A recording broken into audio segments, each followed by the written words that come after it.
Nagmula sa pamilya ng mga gumagawa ng parol sa Pampanga si Tatang Erning. Pero hindi niya minala ito ng walang kasabay na hirap. Mula sa isang bumbilya lang, naku, maniwala kayo sa hindi, lumiwanag ang kanyang kapalaran. At nakilala ang galing ng mag-twinkle-twinkle sa buhay parol. Wow! Kumukuti-kutitap! Ito ang mga milyong pisong halaga ng mga higanting parol na gawa ni Tatang Erning Kiwa ng Pampanga. Pero bago pa man makilala bilang magaling na gumagawa ng parol, naging malamlam din minsan ang kulay ng buhay ni Tatang Erning. Third year high school lamang ang kanyang natapos. At dahil kapos ang kanyang pamilya sa pera, ang pangarap niyang maging civil engineer ay nauwi na lang sa pagiging piyon. Naisipan ko po na tulungan na lang ang tatay ko sa pagmekaniko para yung mga kapatid ko matapos naman nila yung kursong pangarap nila.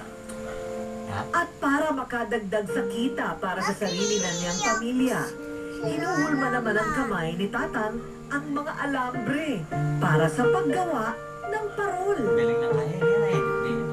Alam niyo ba kung magkano lang ang puhunan ni Mang Erning dito na nagbigay sa kanya ng sobrang swerte? Kumukuditap na 20 pesos lang. Napaikot ni Mang Erning ang puhunang 20 pesos. Mula sa 2 parol, unti-unting dumami ang sumubok sa galing ni Tatay Erning. Kanduling. Pero ang pinakamalaking pagkakataon ni Tatang Erning ay nang may isang malaking tao sa gobyerno noon ang nagpagawa sa kanya ng 80 piraso ng parol. Nagpagawa sa atin ng parol ng First Lady natin noon, si Nelda Marcos. Bumisita si Juan Carlos de Borbon ng Espanya sa ating bansa at ang dinekor ay yung San Fernando parol. At kahit wala namang katuwang si Tatang Erning sa pagbuo nito, pinagpuyatan at kinaya niyang matapos ito ng mag-isa. Napaka-iksi ng binigay nila tanim sa akin. 4 na araw lang. Tinapos ko yun bilang ginawa ko 8 araw. Mula noon, unti-unti nang kumukuti-kutitap ang pangalan ni Tatang Erning sa larangan ng paggawa ng parol.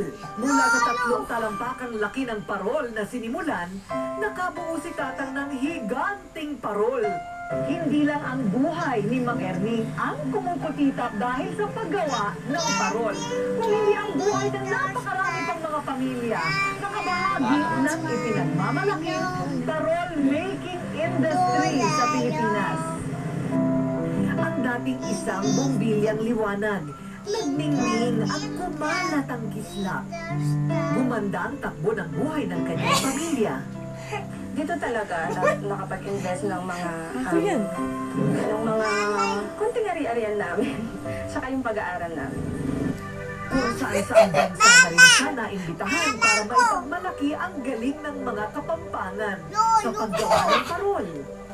Bilang isang lantern maker at isang cultural worker, malaki ang contribution niya sa pagsulong ng turismo dito sa aming syudad.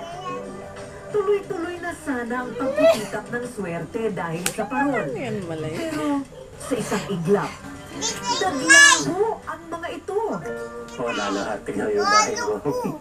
Ito bali sa metro ang natabulan. Pero si Tatang Erning, hindi nasiraan ng loob. Nang magkaroon ng Giant Parol Festival noong 1995, naging kinatawan si Tatang Erning ng kanilang maliit na barangay. At maswerte namang tinanghal siyang kampyon ng paligsahan. Dahil sa mga kumukitap na parol na yan, pinatunayan namin na ang mga Fernandino ay nagmamahala. Pinakita namin sa buong mundo na itong syudad ng San Fernando hindi sinalagta ng bagyo dahil sa katunayan mayroong Lantern Festival. Nang mapawi ang trahedya, unti-unting gumawa ng industriya sa paggawa ng parol sa Pampanga at lalo pang tumatay Sa mahigit 4 na dekada niyang pagpaparol, walang naitabing espesyal na parol si Tatang Erning para sa kanyang sarili. Mahalaga daw kasi sa kanya ang ligayang na ibibigay sa iba ng kanyang mga likha, maliit man o malaki, lalo na't Susunod na